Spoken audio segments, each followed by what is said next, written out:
We are coming to you live tonight from Longwood University in Farmville, Virginia, site of tomorrow night's vice presidential debate. This picturesque campus, about an hour and a half outside Richmond, plays host to home state Senator Tim Kaine and Indiana Governor Mike Pence. It is their first and last chance to take top billing, toe-to-toe, defending the top of their party's ticket while trying to make their own mark. Good evening. I'm Bret Baier. We'll talk more about this VP nominee matchup a bit later. But there is news tonight on the top of the tickets. We have Fox team coverage of the latest of the 2016 race. Mike Emanuel is with the Clinton campaign in Ohio, where the Democrat nominee is still being hammered for comments released over the weekend about the same Bernie Sanders supporters she's now trying to win over. But first, senior national correspondent John Roberts is with the Trump team in Colorado, where the Republican nominee is campaigning today and continues to face questions about his taxes. Good evening, John. Good evening to you, Brett. Donald Trump on a swing of 3 western states trying to recover from what, for all intents and purposes, was a pretty rough week last week. Today in Pueblo, Colorado, making absolutely no apology for taking full advantage of the tax code as a businessman. It's my job to minimize the overall tax burden to the greatest extent possible, which allows me to reinvest in neighborhoods, in workers, and build amazing properties, which fuel tremendous growth in their communities. The Trump campaign is working hard to escape the controversy surrounding the 1995. Trump was taking from America with both hands and leaving the rest of us with the bill. At issue is a $916 million net operating loss Trump claimed in 1995 as a result of business failures. Under IRS rules, he could apply that loss against a combined 18 years of income, dramatically reducing his tax liability.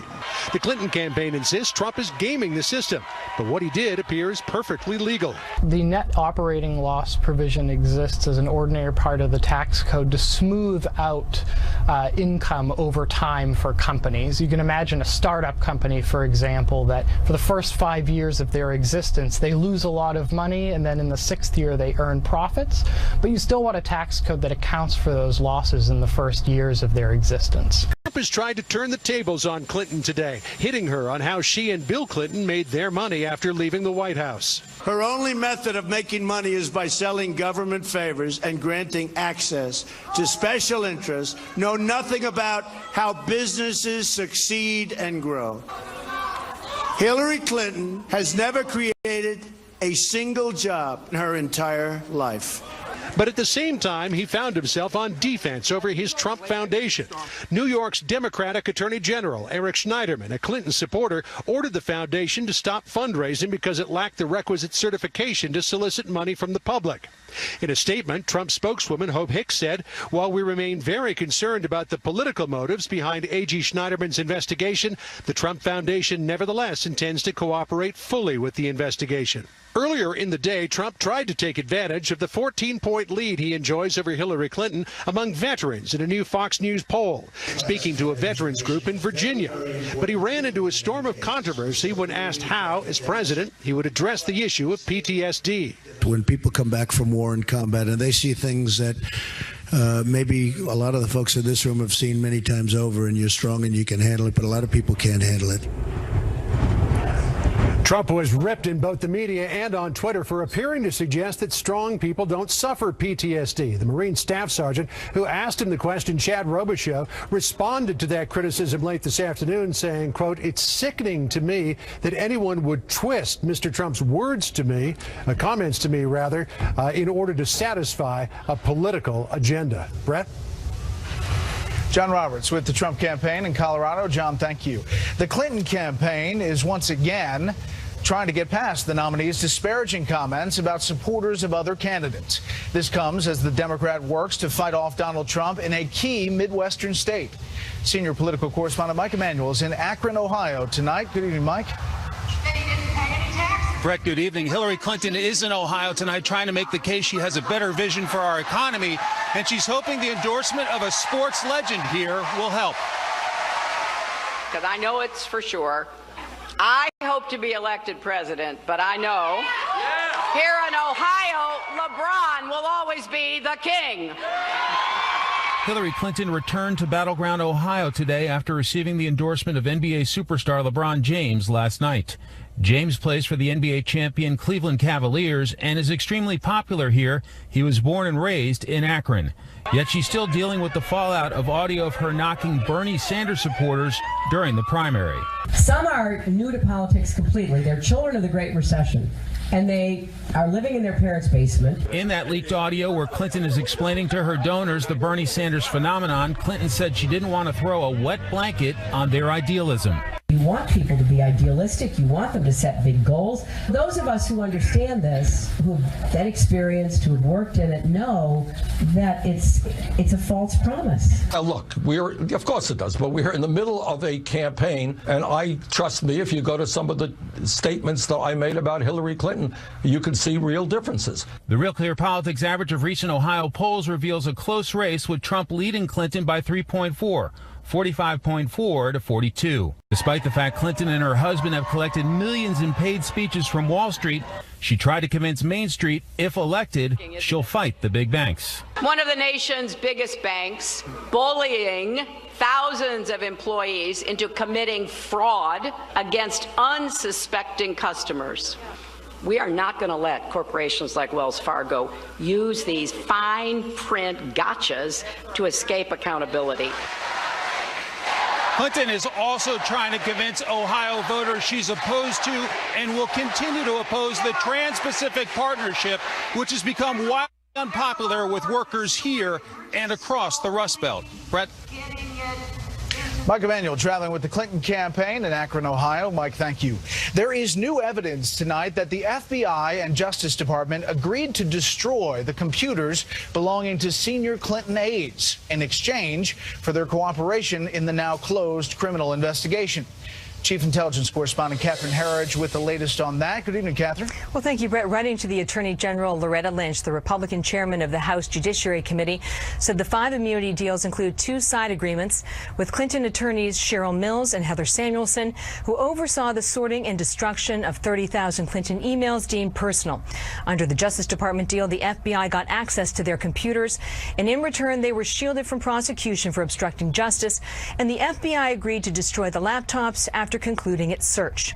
Committee Chairman Bob Goodlatte told Fox News, quote, "These side agreements with Mills and Samuelson, coupled with the many unusual aspects of the FBI's investigation, cast serious doubts about whether the decision to not prosecute Hillary Clinton was made impartially or was predetermined by the Justice Department." Last week, FBI Director Comey was pressed on why investigators relied on these agreements to seize evidence rather than the routine method of impaneling a grand jury. In my experience, you can often do things faster with informal agreements, especially when you're interacting with lawyers. In this particular investigation, the investigative team really wanted to get access to the laptops that were used to sort these emails. At today's briefing, Fox News asked if the State Department condoned the destruction of the laptops, given the ongoing Freedom of Information Act lawsuits for Clinton's emails. I can't speak to immunity agreements, and I certainly can't speak to the FBI's investigation. As we've said before, our focus is on processing for public release the materials we have received from the FBI. A Justice Department spokesman said officials are reviewing the letter. The department has 7 days to respond, Brett.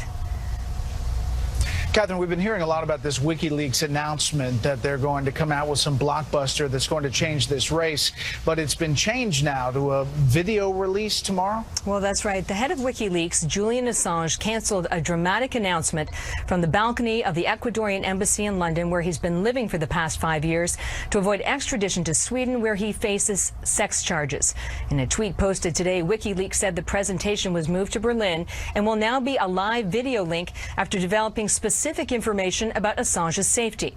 A former senior U.S. cybersecurity official said the decision may be calculated. Could it be because he wants more attention tomorrow with the big WikiLeaks anniversary? Or could it be that his primary source of material has told him they would prefer to wait? WikiLeaks is billing the announcement as the past, present, and future of the group on its 10th year anniversary and not an October surprise, Brett. And of course, we will have all the details of that. Catherine, thank you. You're welcome. Colombia's president and its leftist rebels are vowing to push ahead with the peace process following the shocking defeat of a referendum affirming their agreement to end years of fighting. The measure lost despite pre-election polls predicting a 2-to-1 landslide win. Both sides are now trying to avoid the resumption of a war that has already killed some 220,000 people and displaced 8 million in Colombia. ISIS terrorists are claiming responsibility for a series of attacks in Baghdad that left at least 16 people dead today. They happened in Shiite majority neighborhoods in the Iraqi capital. Terrorist strikes have claimed more than 1,000 lives in Iraq just in the past month. The U.S. Navy has sent 3 warships to the southern coast of Yemen in what officials tell Fox News is a show of force. The United Arab Emirates vessel was hit by 4 rockets Saturday and nearly sunk. The Iran-backed Houthi terror group is claiming responsibility for that rocket attack. One official tells Fox the U.S. Navy is there to ensure shipping continues unimpeded in that area. Another huge setback tonight for President Obama's Syria policy. The U.S. has broken off talks with Russia after being unable to convince Moscow to stop bombing civilians in the key city of Aleppo. Correspondent Kevin Cork has that story tonight from the White House. Collapsed. That's what happened today to U.S.-Russia talks aimed at ending the violence in Syria. What's clear is that there is nothing more for the United States and Russia to talk about with regard to trying to reach an agreement that would reduce the violence inside of Syria. And that's tragic. Tragic and a strategic failure for President Obama, who told New York Magazine that he steadfastly has sought Russian cooperation to end the 5.5-year-old civil war in Syria to no avail. And comes as Russian President Vladimir Putin announced the suspension of a treaty with Washington on cleaning up weapons-grade plutonium, a move that makes clear Putin is willing to use nuclear disarmament as a new bargaining chip in his disputes over Ukraine and Syria. This was a reasonable, thought-through strategy for applying pressure to the Assad regime in pursuit of the aims that we were seeking to achieve. We're going to have to pursue an alternative approach. Russia's alleged use of bunker-busting bombs, like the ones that leveled a hospital yesterday in Aleppo, offers inescapable clarity that the Kremlin is unfazed by Washington's complaints and sanctions. The country's foreign ministry spokeswoman even suggested that any U.S. attacks on Russian-backed Syrian forces, quote, will lead to terrible tectonic consequences, not only on the territory of this country, but also in the region on the whole. Experts think the Russians make such provocative statements because they believe President Obama either can't or won't do anything to stop them. Putin is psychologically in the head of the president, and he has convinced him that any escalation by the president, other than rhetoric, will lead to adverse consequences, when the truth is, most of the time, Putin is bluffing. Also tonight, Brett, we learned that the Russians have deployed the SA-23 anti-aircraft, anti-missile system in Syria, and that's noteworthy because it's the first time they've deployed that type of system outside of their own country, Brett. Kevin, that interview the president gave to New York Magazine, President Obama admitting that his signature health care law has, quote, real problems. You know, we've covered a lot of them, but what else do you say there, Kevin? Well, listen, he said a couple things that I think will probably strike you as obvious, which is, yes, there's gridlock here in Washington. Political polarization is one of the main reasons he says there's a problem with Obamacare. But he goes on to not really point out the fact that there's some staggering numbers here, Brett. Let me just give you a few. There are 4 states now that have single insurance exchanges. 4. Alabama, Arkansas, Oklahoma, and Wyoming, just 1 each. And I should tell you that in the state of Minnesota, rates for some folks could rise by as much as 67% next year. That's staggering, to say the least. All this, of course, 28 days ahead of the open enrollment period, which begins just before the election, Brett. Kevin Cork, live on the North Lawn. Kevin, thank you. Let's get some insight now from syndicated columnist Charles Krauthammer. He's in Washington tonight. Charles, I want to start with the Syria situation. Now that this diplomacy has essentially crumbled with Moscow, and now they have very sophisticated anti-aircraft weapons going into Syria, it seems like this is an escalation of what was a very bad situation already. It's an escalation because the Russians are utterly determined to achieve their strategic objectives, and Obama has no strategic objectives. We heard the State Department say we have tried this reasonable approach. yeah, they applied a reasonable approach with an adversary in Putin whose assumptions about this war are totally different. Obama believes that you don't solve problems like these through force. They can't be. There's no military solution. It has to be done by diplomacy. That would be great if the other side had the same thought. Unfortunately, Putin assumes, and is correct in assuming, that some civil wars have a military outcome. Spanish Civil War in the 30s had a military outcome. The American Civil War had a military outcome. And this idea that you solve it by diplomacy and withhold any application of pressure is simply a fantasy. 5 years ago, when the Civil War began, we had the advantage. We were in control of the region. We could have put the Syrian Air Force out of business by destroying the airplanes and hitting the airfields. That's all we had to do. No war, no invasion. The Russians weren't there. We did nothing. Now we have no assets. The Russians have all the assets. That's why we walked away, because the diplomatic approach has been totally shown to be bankrupt. You know, it's an interesting dichotomy here, because as the president is talking about how there really aren't solutions, he says, militarily in Syria, he's stepping up bombing in Libya. He is increasing the troop numbers and likely an operation to take down Mosul in Iraq very soon with the Iraqis. So on one side, he's stepping up his presence. On the other side, he's saying it's not possible in Syria. I think in most of these instances, he's trying to prevent a calamity like the fall of Saigon on his watch. So he doesn't want to see it happen in Libya. He doesn't want to see our side lose in Yemen. But these are stopgap measures. There was an escalation in Yemen. As you said, the sinking of a ship from anti-ship missiles from the rebels, that's a huge escalation. There's escalation everywhere because they understand Obama is so risk-averse, nothing will be done between now and the end of his presidency. So if you're the aggressor, as the Russian, the Iranians, Hezbollah, and the Syrian government is in Syria, you move, you strike now. Their strategy in Aleppo is to kill everyone. It's to kill everyone in the civilian rebel areas, hit the hospitals, hit the water pumping stations, hit everything. They know Obama will not lift a finger, and they have no idea what the next administration will do. So why not? We may hear more about that tomorrow night in this debate. Likely a little bit more policy, possibly. Charles, as always, thank you. My pleasure. Up next, why Donald Trump's candidacy has illegal immigrants scrambling to get into the U.S. First, here's what some of our Fox affiliates around the country are covering tonight. Fox 32 in Chicago, as the Illinois treasurer says the state will suspend billions of dollars of investment activity with Wells Fargo. The bank is dealing with a scandal over millions of unauthorized accounts. The San Francisco-based firm has already been fined nearly $200 million.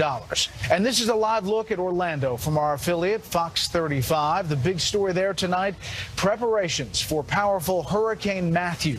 The Category 4 storm is carrying sustained winds of 130 miles per hour. That makes it one of the most powerful Atlantic hurricanes in recent history.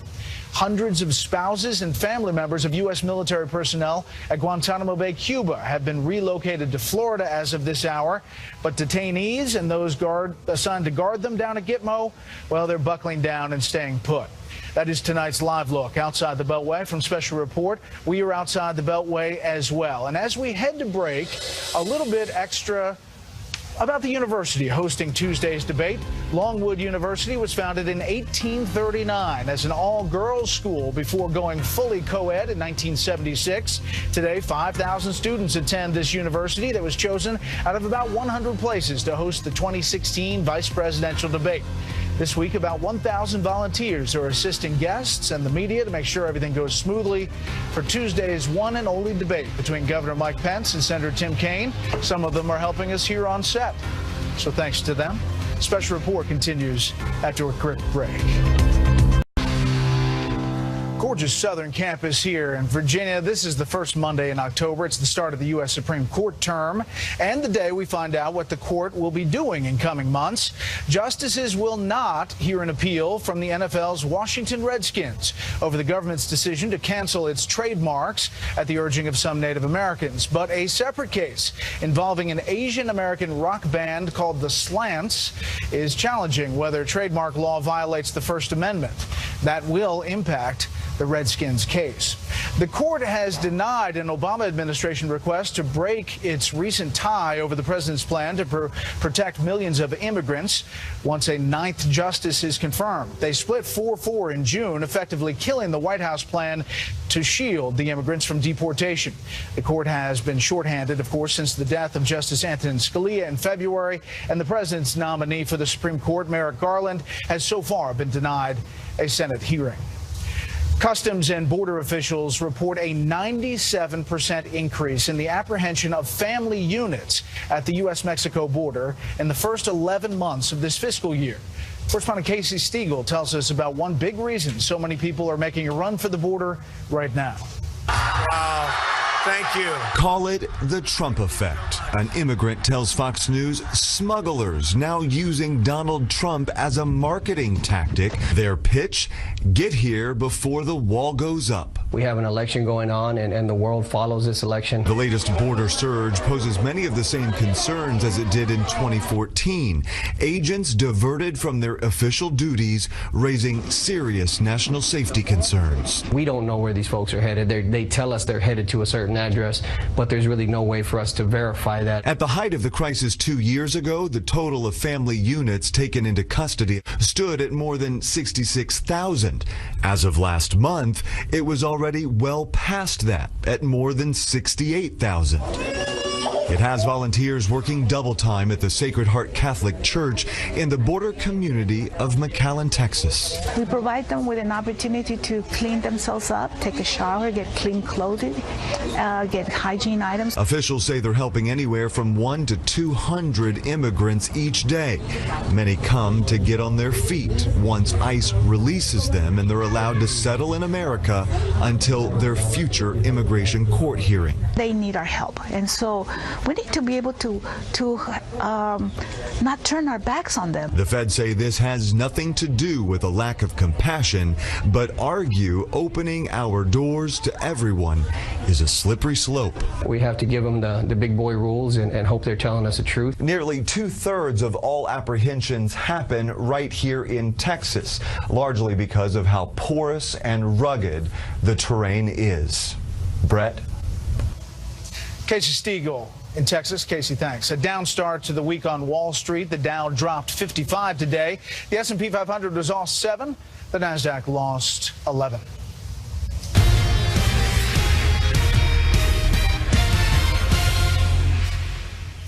The Commonwealth hosting tomorrow's debate has undergone something of a political evolution in recent years. What was once considered consistently red Virginia first turned purple, but may have started to become more blue in recent years. Correspondent Peter Ducey tells us where the Commonwealth is right now. Democratic presidential candidates have been able to count on Charlottesville for the last 3 cycles, never winning less than 71% support. But this time, many residents are hesitant about Hillary Clinton. I haven't really picked a candidate yet just because they're both kind of really out there. For me, both candidates kind of have things that I don't like about them, so it's more of like a combination, which is why I'm kind of having a hard time deciding what I'm going to do about this year. I'm voting for Hillary, and I'm a Democrat. I don't agree with what happened with her emails, but I'd rather vote for her than vote for Donald Trump. It's a different story 2 hours east in Williamsburg. To have the first woman president ever is the best issue. Whether I actually believe in a lot of the things that she's for, at this point it's insignificant to me. So for Democrats in Williamsburg, it's about personality. But for Republican-leaning voters there, it's about policy. I would like to restrict immigration until we can properly vet people who are coming into the country. The economy is really soft.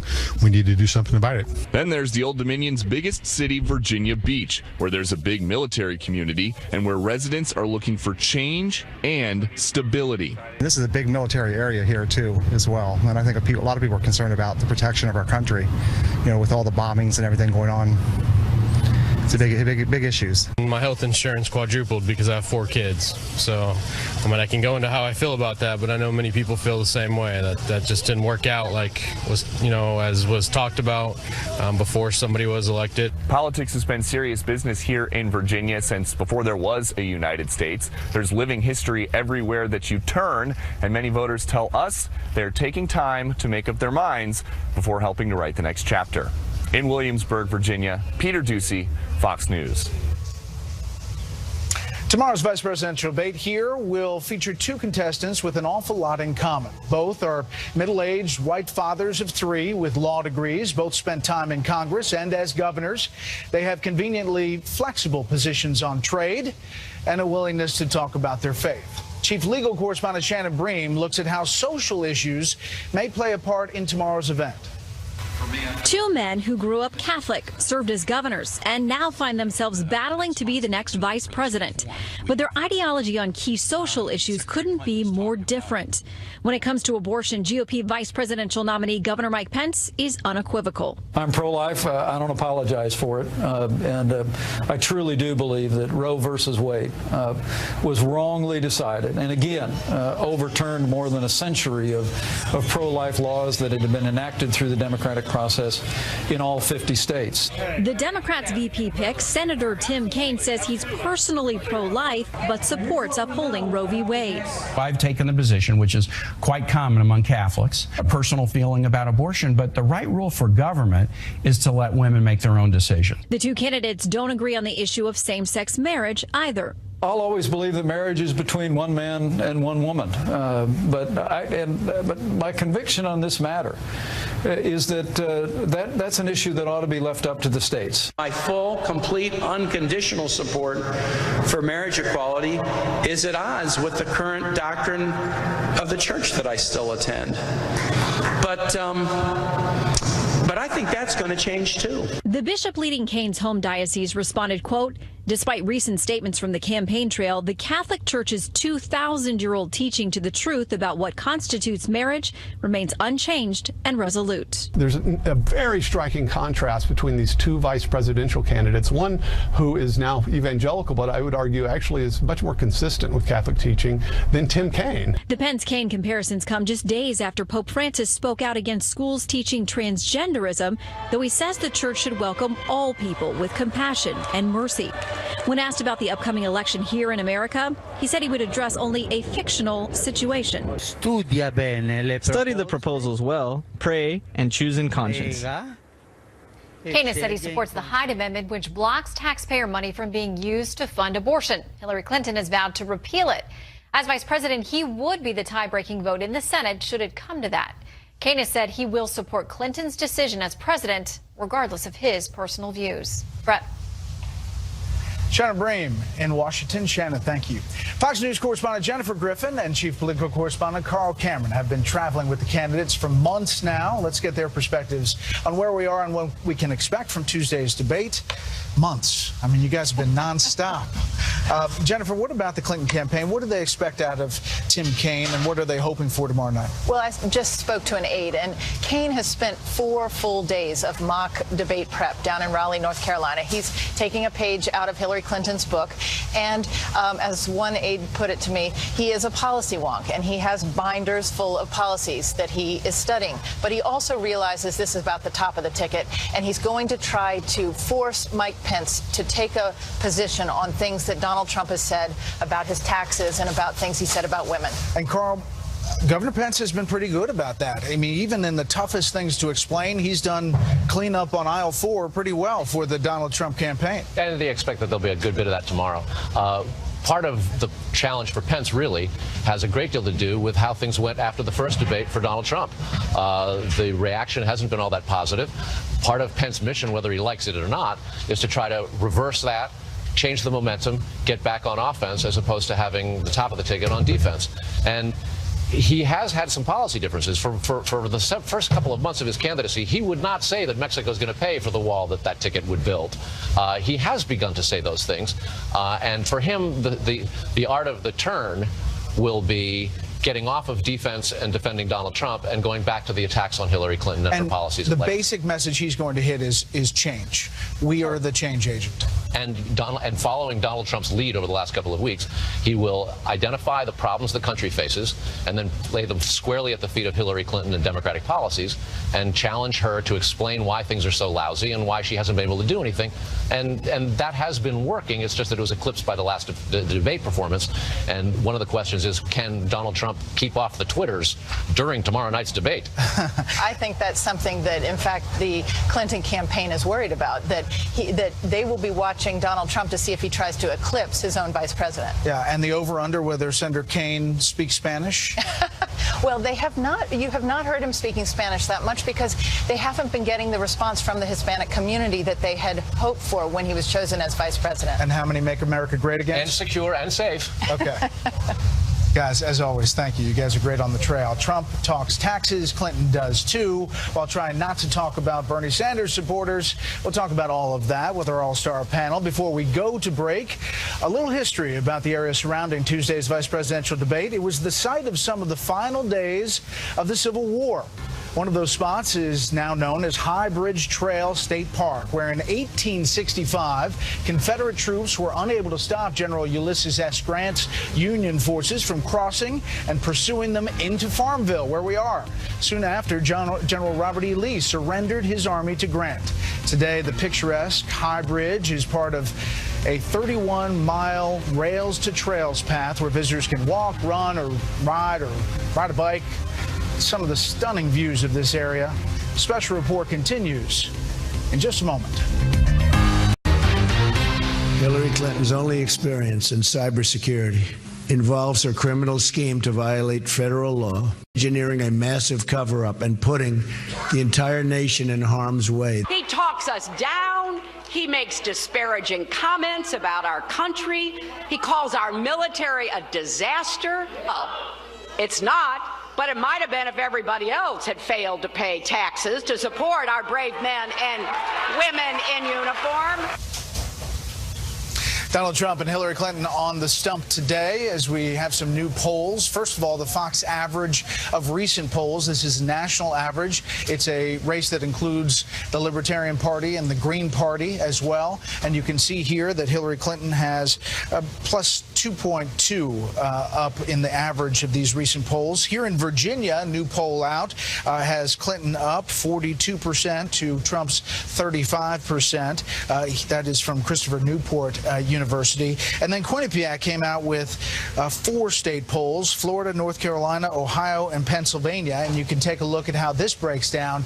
Ohio, the big driver for Donald Trump, but you see Florida, North Carolina, Pennsylvania, very close, within the margin of error in those polls, the state polls from Quinnipiac. Let's bring in our panel out here on site. Syndicated columnist George Will, Heidi Priesbala, senior political reporter for USA Today, and Charles Hurt, political columnist for The Washington Times. Okay, George, today on the trail, a lot of talk about taxes. Hillary Clinton really hitting Donald Trump. Donald Trump saying she hasn't created a job. She hasn't created a job, and he has done what I think most Americans want to do, which is minimize their tax obligation. In all of this controversy, what no one has said is that anything he's done is illegal. It's an old saying that what's really shocking in America isn't what's done in and by Washington that's illegal, but that what's done in and by Washington that's legal. And if there's any system in the world that is rigged, to use Mr. Trump's favorite word, it's the American tax code, which is constructed by the well-lawyered, the well-represented, the well-lobbied for. It just happens that he happened to benefit from this. But again, I'm not sure American people are going to say, gosh, he shouldn't have used the loopholes that the people's representatives wrote. Yeah, I mean, the tax lawyers will say it's not even a loophole. It's written in there, and carry forward is used by all kinds of people, including companies like GE and the New York Times and others. But she is hitting hard, Heidi, on the loss. Exactly. 1995 loss of $1 billion and saying, here's my question, what kind of genius loses $1 billion in a single year? Does that play? Well, this is where I think things get complicated for Trump, because this isn't just one story that's going to live and die in this 24-hour news cycle. The New York Times has here identified a massive loss. We don't know whether it was accumulated over several years and then reported in 1995, where this is coming from, but it raises a lot of questions, and it cuts right to the question of Trump's record as a successful businessman. It could very well be that in other years he had gains which offset that. But this is going to start the drumbeat then for him to release those returns, prove that they were profitable, and prove that, in fact, he is a successful businessman, which is really the whole reason d'etre for his campaign and his sales pitch to a lot of these struggling middle-class voters. He's told them, I can go in and do for you and do for the country what I did for my businesses. Charlie, who is this affecting? Who is this changing? Is anybody's vote changing based on this tax story? I don't think so at all, because, as George says, people don't identify with people that want to pay more taxes if they just had, if they just ignored certain loopholes. And I think Heidi's right. But the problem is that, Donald Trump, I think the reason that he has seen some trouble in the last couple of days has more to do with the incredible media coverage after the first debate, panning him, saying that he got, and he didn't have his best performance, but she did, and her performance she was basically herself, which is not a very appealing thing either. And he missed a lot of opportunities, but I don't, to hit her on certain things, but I don't think it was nearly as bad as the media has sort of portrayed it. But I think that the buildup, of media coverage about that debate is the bigger reason why we're seeing some movement in a lot of these polls. I do want to clear up one thing. Here's Donald Trump today talking about mental health issues and the military, specifically PTSD. When you talk about the mental health problems, when people come back from war and combat and they see things that maybe a lot of the folks in this room have seen many times over, and you're strong and you can handle it, but a lot of people can't handle it. And they see horror stories, they see events that you couldn't see in a movie, nobody would believe it. Now, we need a mental health help and medical, and it's one of the things that I think is least addressed. Now, a lot of people jumped on that. A lot of people said he was making fun of PTSD or something. Chad Robichaux, who was the veteran who asked Trump the question about PTSD, put out a statement saying, I think it's sickening that anyone would twist Mr. Trump's comments to me in order to pursue a political agenda. I took his comments to be thoughtful and understanding of the struggles many veterans have, and I believe he's committed to helping them. George, it seems like every story has sort of a little bit of an anti-Trump feel to it in the past few days. It really does. Now, Mr. Trump, in a way, gives people running room to do this because he's sometimes syntactically challenged as he wanders through some of his sentences. But it really is perverse to say that he in some way was insulting these people, just as, I must say, it's perverse to say that Hillary Clinton was disparaging young people when she said some of Bernie Sanders' people are living in their parents' basements. She was saying, I think, in any fair construction, that the economy that we inherited from the Great Recession caused that to happen. Quickly, we could see this other shoe drop with WikiLeaks, some email, and that story continues. We learned that the immunity deal included destroying Cheryl Mills' computer. That doesn't help the Clinton folks. No, and that is, I feel like both gentlemen are correct in terms of the media pylon, and it goes both ways. A few weeks ago, we were all riding herd on the Clinton Foundation story, and all it takes is one major blockbuster headline like that for the flow to then go in reverse and for Hillary Clinton to be kind of back on her heels again. We don't know what is in this WikiLeaks bombshell that is being promised tomorrow. I'm sure we're all waiting with bated breath, but I just don't think we can make that prediction based on what we've seen so far. I kind of feel like the Russians, if they are behind this, would have tried to get the worst stuff out there a week or two ago, but we just have to wait and see what it is. Well, it could be a jump ball to deal with on the debate tomorrow, but last word on this. Yeah, no, I've been amazed in the last couple of weeks the degree to which this email scandal, given the fact that everybody already knew basically a lot of the larger contours of the story, how much it has actually hurt her. And I think it's contributed a lot to that, and the fact that Donald Trump had a good run there of making fewer mistakes than usual. So I've been sort of surprised. So no telling what could happen. If there is something blockbuster, I think we'll see it reflected down the road. And the honest and trustworthy numbers obviously are interesting. Next up, a vice presidential debate between two candidates with a lot in common. Stay here.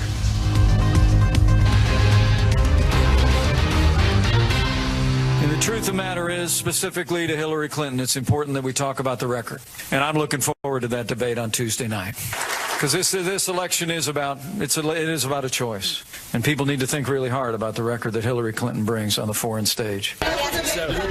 So it's good. I mean, just gotta be myself. But I'll look forward to seeing you down there on Tuesday. It's intense, but I'm calm. Things work out the way they're supposed to. I'm calm. So anyway, see you down there. Well, it's their big time in the spotlight. Senator Tim Kaine on the Democratic side and Indiana Governor Mike Pence on the Republican side. We did a poll about favorability in our recent poll, and you can see the favorability for Pence and Kaine, 40-38%. Unfavorables there, but interestingly enough, never heard of, 16% and 15%. So they are trying to adjust those final numbers with this debate tomorrow night. We are back with the panel. George, the challenges for each member. Well, first of all, don't make news. Most people who run for president would love to run alone because they could control this. So the threshold question here is plausible president or not. They're both vastly experienced as executives and legislators, so they'll pass that. Beyond that, on this college campus, this is the equivalent of a pass-fail course. Do you pass that test or not? Beyond that, they want to reinforce problems that their candidates have. Mike Pence is thoroughly vanilla and proud of it, and he's running with this Roman candle of a man at the top of the ticket. When Mr. Kaine was first being vetted for this, he said, "Oh, they won't pick me, I'm so boring." And of course, with Hillary Clinton said, "Yes, that's my guy." That's what I want. Exactly, because someone who will not make news. So by being self-deprecating, he was advertising himself skillfully. Heidi, how much of this debate do you think will be really substantive? Because both these guys like to get into the weeds. They're kind of wonky. And how much is about defending the nominees on the top of their ticket and the actions or the words or the things that they've done? Well, both. I think they have to fulfill the traditional role that the vice presidential candidate plays, which is attack, attack, attack, especially when you have two such wildly unpopular candidates at the top of the ticket. So I think that you'll see a lot of that. But at the same time, I'm personally, for anybody who's excited about policy or who wants to actually see what the clear policy distinctions are between these two candidates, this might be your opportunity. So tune in. We're hoping because both of these men are very experienced policy makers who have been practicing for this debate and are ready to draw those distinctions on policy. Elaine Quijano with CBS is the moderator for this debate. I've worked with her. She's a very competent correspondent, and I would expect she's been studying up for this moment. A wonderful lady. Charlie, your expectations for tomorrow night? I suspect that she's going to try to make it about policy, and I think that the two candidates are going to be thrilled to keep it about policy. But I'm willing to make a prediction here. I do think that this debate tomorrow will be not as exciting as the presidential, as the top ticket of the ticket. But that said, it is an exciting time for people that are history buffs. It's an exciting time for Virginia. You've got the first vice presidential candidate from Virginia in decades. You've got a debate here in Virginia. So that's all very exciting and will be interesting to watch. Yeah, and we should point out that, when you look at vice presidential debates, you don't really think of many things. I mean, can you remember anything specifically last time, other than the SNL thing where Paul Ryan had to drink a lot of water and Vice President Biden was laughing and smiling a lot? But there are a couple that you remember from vice presidential debates. Take a listen. I served with Jack Kennedy I knew Jack Kennedy. Jack Kennedy was a friend of mine. Senator, you're no Jack Kennedy. Nice to meet you. Hey, can I call you Joe? Okay, good. Thanks. You can call me Joe, George. They're looking for that moment, aren't they? They are, but you know, I have never met an American who said I voted for presidential candidate A because of running mate B. The four of us are definitionally weird because we're into this. I understand that, and most Americans aren't. I know. Tomorrow night is a debate and playoff baseball. Which are you betting on? Oh, that's true. Lloyd Benson landed a good one, but he, last I remember, he lost. That's true. His ticket lost. That's exactly right. Well, thank you, panel. Up next, it's time to check the Twitter feed. Stay here. It's Monday. Time to check my Twitter feed. Mean Tweets Monday. I hear it's Mean Girls Monday, October 3rd. I don't know. Anyway, take a look at this. Spark. Bret Baier is just so annoying, if that's even how you spell his stupid name. Spark, you got it right on the first try. Helga Bauman, I hate watching you, so we will divorce. Helga, thanks for watching while you have. Justin, Bret Baier is not a real human being. Dude looks like an action figure. Justin, G.I. Joe had a very good run, Justin. Frank Brander says, I am a Trump hater. He insists I am. Special report is unwatchable. What's the differentiation, there you go, from the MSLSD? You're losing viewership. Wise up. Sorry, a lot of letters there. From Call Me Deplorable at Spotted, I no longer watch. Tired of your liberal Trump hating Clinton coverage. You and Megyn make wonderful bookends. Liberal haters. Gems Howl at Night Stormy. Fox will collapse after the election. Too many Trump supporters disappointed in you. And from Woody, been watching for a long time. Sometimes think you are for Hillary. Sometimes Trump. Good job staying fair and balanced. Good job. Teresa Muir, though, tweets, Bret Baier looks like a gargoyle. Graphics gave this a shot. Here's what it looked like. I like the action figure better. That's it for this special report. Fair, balanced, and unafraid. On the Record with Brit Hume starts right now.